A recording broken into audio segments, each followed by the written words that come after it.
ये तो किसी भी जिम्मेदार सरकार की जिम्मेदारी होती है कि वो शोषण के खिलाफ लोगों को बचाए, और यही शोषण में शामिल हैं, यही लोग शोषण करवाने में शामिल हैं। वहां पे एक जज जब उसकी नियुक्ति हुई तो आके उसने अपने पूरे कमरे को और अपनी कुर्सी को और मेज को गंगा जल से साफ किया,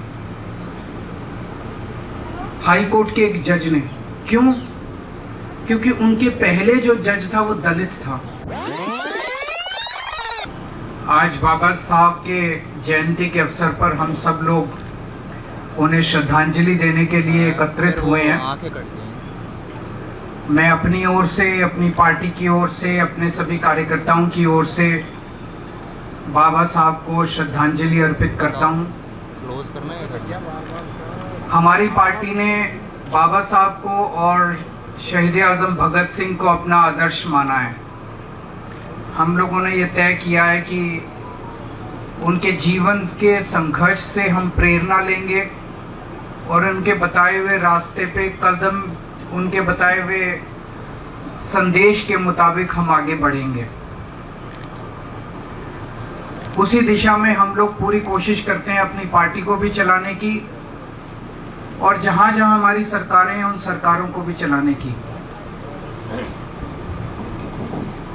हम देखते हैं कि किस तरह से आज के राजनीति में बाबा साहब को श्रद्धांजलि देने का, माला पहनाने का, फूल अर्पित करने का कई पार्टियां और कई नेता एक झूठा दिखावा करते हैं। मैं झूठा क्यों कह रहा हूं? जैसे मान लो आपका बेटा है, आप अपने बेटे को बोलो बेटा इस रास्ते चल,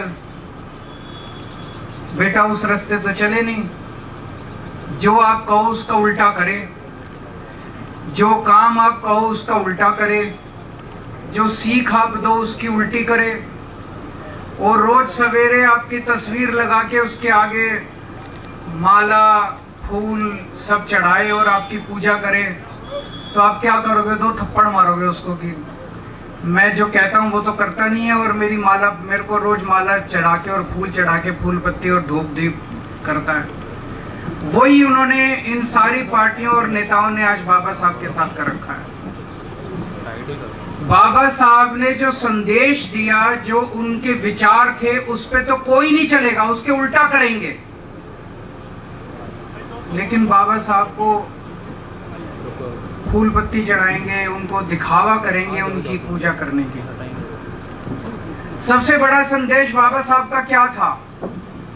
जो भी सौरभ भारद्वाज ने कहा, सबसे ज्यादा तवज्जो उन्होंने शिक्षा को दी थी कि अगर हम चाहते हैं कि हमारा सारा समाज एक पीढ़ी के अंदर आगे बढ़े, बराबरी का अधिकार मिले, सबकी गरीबी दूर हो, तो वो केवल और केवल एक ही चीज से हो सकती है, वो है शिक्षा। शिक्षा के बिना कोई पार नहीं है, हो ही नहीं सकता। अगर हम अपने देश में बच्चों को शिक्षा नहीं देंगे, एक जैसी शिक्षा नहीं देंगे, अच्छी शिक्षा नहीं देंगे, देश तरक्की कर ही नहीं सकता। ये सारी पार्टी वाले और ये नेता क्या करते हैं? उसका उल्टा करते हैं, शिक्षा पे जोर नहीं देंगे।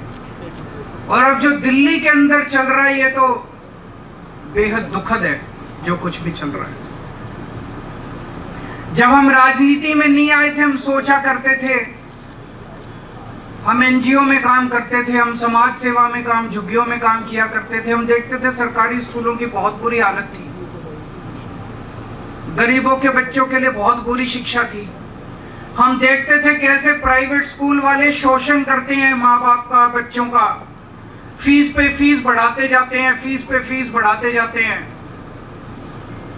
जब हमारी सरकार बनी, दिल्ली के अंदर और कुछ हो ना हो, हमने शिक्षा का अच्छा इंतजाम कर दिया। सरकारी स्कूल शानदार कर दिए, प्राइवेट स्कूलों को 10 साल तक फीस नहीं बढ़ाने दी, 10 साल तक इनको फीस नहीं बढ़ाने दी। लेकिन अभी 2 महीने भी नहीं हुए, और इन 2 महीनों के अंदर इन्होंने पूरी शिक्षा व्यवस्था का बेड़ा गर्क करना चालू कर दिया दिल्ली के अंदर। ऐसे है जैसे अब एकदम से लूट मच गई, जैसे सारे प्राइवेट स्कूल खराब नहीं होते, लेकिन कुछ प्राइवेट स्कूल ऐसे हैं जैसे भूखे भेड़ियों की तरह झपट के मार रहे हैं पेरेंट्स के ऊपर।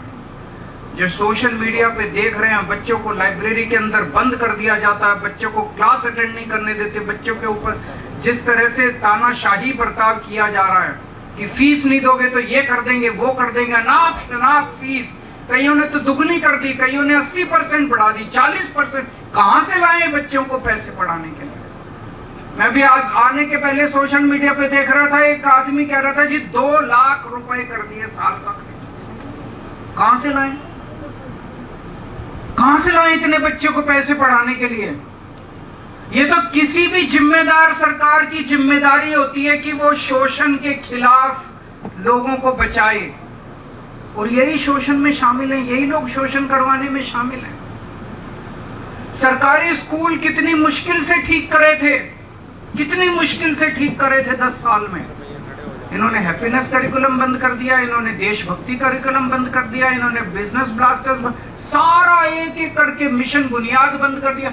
एक एक करके जितने अच्छे काम करे थे सरकारी स्कूलों में सारे बंद करते जा रहे हैं ये लोग।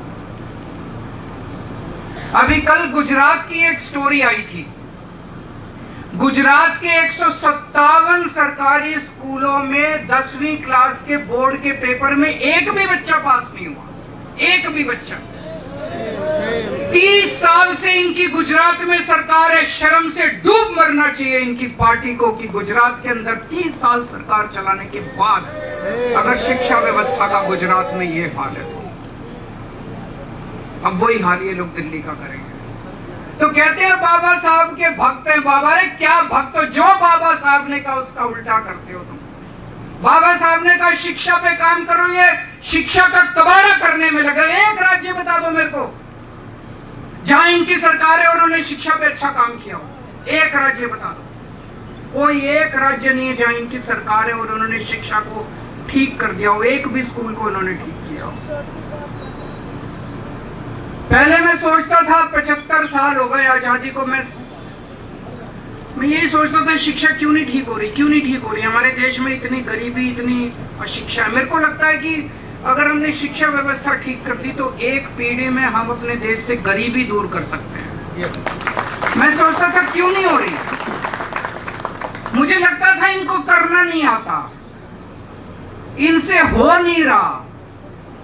लेकिन जिस तरह से ये दिल्ली की शिक्षा व्यवस्था को बर्बाद करने में लगे हुए हैं, अब मैं पूरी तरह से कन्विंस्ड हूं कि जानबूझ के इन दोनों पार्टियों ने 75 साल में इस देश को अनपढ़ रखा है, जानबूझ के अनपढ़ रखा है। एक षड्यंत्र के तहत, साजिश के तहत इस देश को गरीब और अनपढ़ रखा गया। इन दोनों पार्टियों ने मिलकर रखा अपना वोट बैंक बनाने के लिए।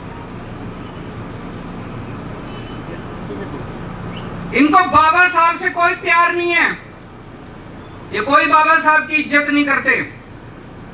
मजबूरी है कि बाबा साहब को इज्जत देने का दिखावा करना पड़ता है। और क्या मजबूरी है?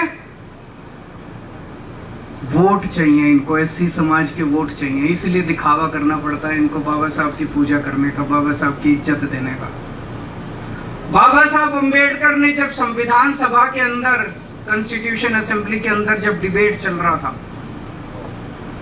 उस वक्त बड़ा कड़क बहस हुई थी कॉन्स्टिट्यूएंट असेंबली में। किसी ने कहा कि वोट देने का अधिकार सबको नहीं होना चाहिए, किसी ने कहा कि अनपढ़ लोगों को वोट देने का अधिकार नहीं होना चाहिए, गरीब लोगों को वोट देने का अधिकार नहीं होना चाहिए। यह प्रस्ताव आया केवल पढ़े लिखे लोगों को या इनकम टैक्स देने वाले लोगों को ही वोट देने का अधिकार होना चाहिए। आप सोच के देखो, अगर केवल अमीर लोगों को और पढ़े लिखे लोगों को वोट देने का अधिकार होता तो आज हमारे देश के अंदर गरीबों का क्या हाल होता और दलितों का क्या हाल होता और पिछड़ों का क्या हाल होता, ये तो नोच के जीने नहीं देते ये लोग, सांस नहीं लेने देते, पानी नहीं पीने देते आप लोगों को। अगर ये बाबा साहब लड़े थे संविधान सभा के अंदर, बोले नहीं, हर व्यक्ति को एक वोट का अधिकार हो। जय जय जय जय जय भीम, जय जय जय जय जय भीम, हर व्यक्ति को वोट देने का अधिकार होगा। एक व्यक्ति को एक, चाहे पढ़ा लिखा हो, चाहे अनपढ़ हो, चाहे गरीब हो, चाहे अमीर हो, चाहे पैसे दे हो उसके पास, चाहे इस जात का हो, चाहे उस जात का हो, हर व्यक्ति को वोट देने का अधिकार होगा।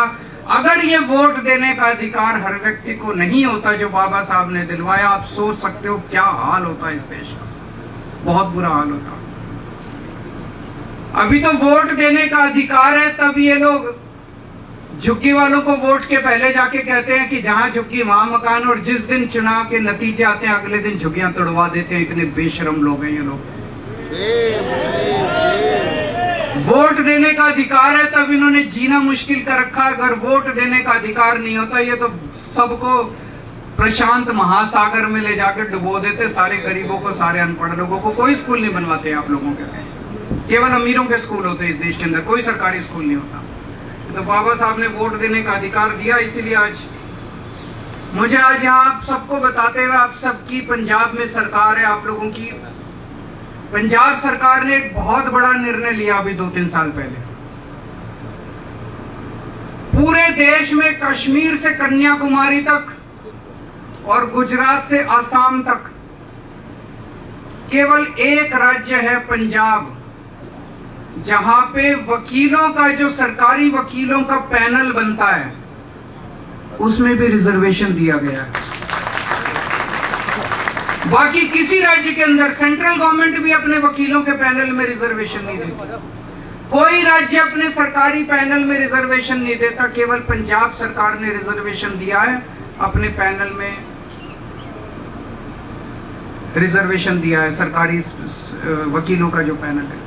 और अभी पिछले हफ्ते उस रिजर्वेशन में एससी समाज के हमारे भाइयों के लिए रियायतें दी गई है। जो एलिजिबिलिटी की कंडीशंस हैं, उन एलिजिबिलिटी की कंडीशंस के लिए रियायतें दी गई हैं।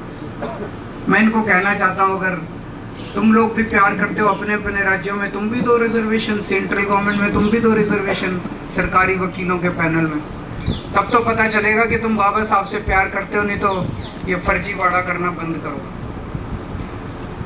अभी मैं सुन रहा था, एक जज साहब हमारे देश के एक राज्य के चीफ जस्टिस रिटायर हुए हैं, उनका 3-4 दिन पहले भाषण आया था। उन्होंने कहा कि